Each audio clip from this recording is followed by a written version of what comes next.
professor, beleza? Hoje eu vou estar discorrendo um pouquinho aqui sobre o que eu entendi do texto dos dois sociólogos, Pierre Bourdieu e do Jürgen Habermas, que são dois dos principais nomes dos sociólogos da sociologia contemporânea, certo? No início ali do texto ele vai trazer para a gente que o Pierre Bourdieu ele vai fazer um estudo comparando as noções de hábitos e campos, enquanto o Habermas ele vai fazer um estudo comparando a ação instrumental e ação comunicativa. Ele traz ali para a gente um pouquinho também comparando a relação entre macro e micro. O que seria esse macro? O macro seria o grupo, a ação em grupo, coletivo, e o micro seria a ação individual, o indivíduo, certo?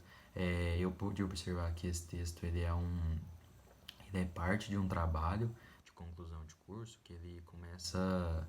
Ele foi feito através da seguinte pergunta: como que a relação entre micro e macro e individual e coletiva em Bourdieu e Habermas tem sido enfatizada, operacionada na questão no, no contexto da educação, certo? Que acontece? O Pierre Bourdieu ele vai concentrar muito no campo educacional. E que ele vai falar para a gente? Ele traz dois conceitos iniciais: dimensão individual, que seria o hábitos, que está muito relacionado ao aluno, ao indivíduo, e a dimensão estrutural, que seria o campus, que está muito relacionado às instituições escolares, as escolas, né? Que acontece? Ele vai falar para a gente que as estratégias ali, elas eram formadas por aspirações subjetivas, mais as chances objetivas, e ele acreditava que essas duas somas resultavam nas possibilidades reais, nas possibilidades concretas, certo? Ele traz outro conceito ali para a gente também, que é em relação ao hábitos secundários. Que seria esse hábitos secundários? É quando a comunicação pedagógica ela não é igualitária, que consequentemente vai produzir desigualdade, tá? E isso não é bom. E ele diz muito ali, resumindo um pouco de tudo que ele diz, do que ele pensa, é que a escola ela vai negar muito as diferenças, os hábitos dos alunos, porque cada aluno tem o seu, certo? E o que ele quer dizer com isso? Que o aluno que não tem ali a condição, o capital financeiro para aquele campus, ele consequentemente ele poderá sofrer um insucesso. Esse que é o pensamento dele. O Georgian Habermas ele vai ressaltar assim que ele não é um sociólogo muito que da educação que produziu estudos só para isso da educação, certo? Mas as produção dele é muito utilizada, muito fundamental para fazer vários trabalhos, várias pesquisas, tá? Do campo educacional, é muito válido.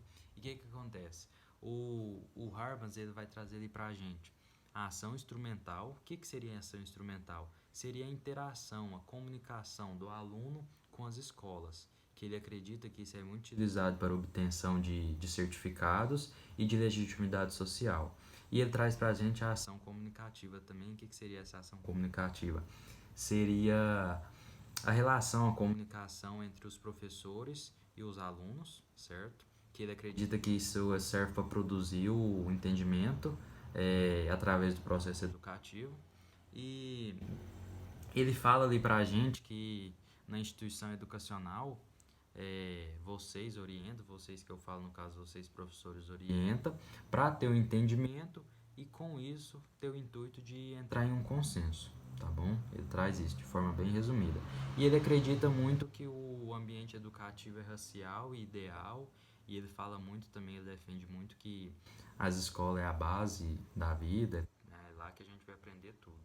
E uma relação que eu pude observar, que eu pude fazer, é que a dimensão individual, o hábitos do Pierre Bourdieu pode ser relacionado com a ação instrumental do Habermas e a dimensão estrutural, o campus do Pierre Bourdieu pode ser relacionado com a ação comunicativa de Habermas. E outras coisas que eu pude observar é que o Pierre Bourdieu ele analisa o relacionamento e o Habermas ele analisa a comunicação. Outra coisa que eu pude observar é que os conceitos que são utilizados nas obras desses dois sociólogos podem ser aplicados em diversos outros pesquisas, outros trabalhos, outros estudos, certo? Uma diferença que os dois têm é que o Pierre Bourdieu ele faz estudos próprios e direcionados para a sociologia da educação, e já o Habermas não. E outra coisa que eu pude observar é que na forma de olhar o mundo social, os dois também são bem diferentes. Porque o Bourdieu ele é bem pessimista e o Habermas ele é bem otimista, certo? Isso foi o que eu consegui resumir aqui para você, professor, para te explicar aqui do que eu entendi desse texto.